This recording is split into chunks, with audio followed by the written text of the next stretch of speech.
Good afternoon, cigar review 47, the H. Upmann. This is an actual Cuban, not the US brand. I got these in Havana almost a year ago. Went down to Cuba and bought some. This is a little one. It's the Epicure, the 4.3 inch 35 ring gauge.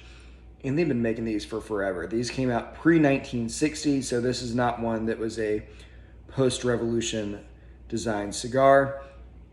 The major flaw with this one, which is a big problem with a lot of really thin ring gauge cigars, is it burns unevenly. Just if one side is even slightly hotter, it tends to really burn the wrapper a little bit differently. I've talked about the brand before, but I mostly talked a little bit about the US brand. The Cuban brand, formed, of course, by Herman Upmann, a banker, started making them in 1844. He himself made them until about 1890 when he let the kids take over. He's actually been credited with popularizing putting them in individual boxes lined with cedar. So thank you for that. And as you can see on this one, not burning great despite being in a humidor in perfect conditions for almost a year.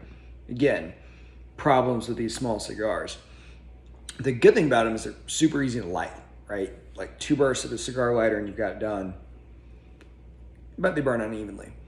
From a taste perspective, it's excellent. I get almost like a malted chocolate like you'd get in a really, really rich milkshake.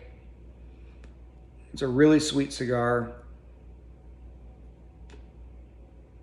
And I almost get a salt and pepper type steak. Not just pepper, but specifically if I was to get a nice steak, salt and pepper the thing and start eating it. This is almost what it tastes like. So absolute joy from a taste perspective, and it draws like a champ. I mean, especially for a small cigar, that is really hard to beat. And this is a popular brand, right? JFK loved these. Right before the embargo, he ordered 1,200 of these to be found. He pretty much bought all of them in the area. So he did get his hands on over 1,000 of them.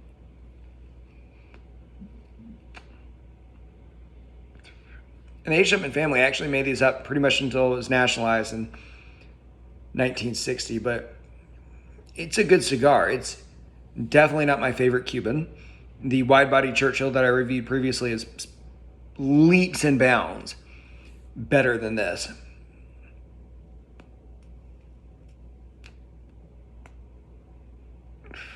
And the problem, again, with these little ones, they tend to burn hot. And especially when you get towards the end, they do become a little bit acrid. But at the beginning, great notes of chocolate. That's what I get. And maybe that's just what I'm craving, so maybe that's just what everything is going to taste like tonight, but I'm not complaining. As far as my conclusion, I'd go with a buy, simply because occasionally it is nice to have these little cigars that take virtually no time to smoke. Not because you'd want to smoke it on its own, because to me that's a waste of making your shirt and house smell like smoke. But at the end of the night, if I need another cigar, right? Everyone else has already been smoking. They're still on the last third of their cigar. I'm done with one. This is a great cigar because I can start it, and honestly, this cigar will take me less than 10 minutes. It's a cigar cigarette, basically. But it's a good cigar.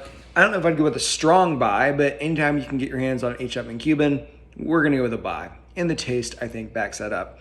So as always, thank you so much for watching. Again, that's cigar review number 47, the H. Upmann Epicure 4.3 by 35, and it is a buy rating.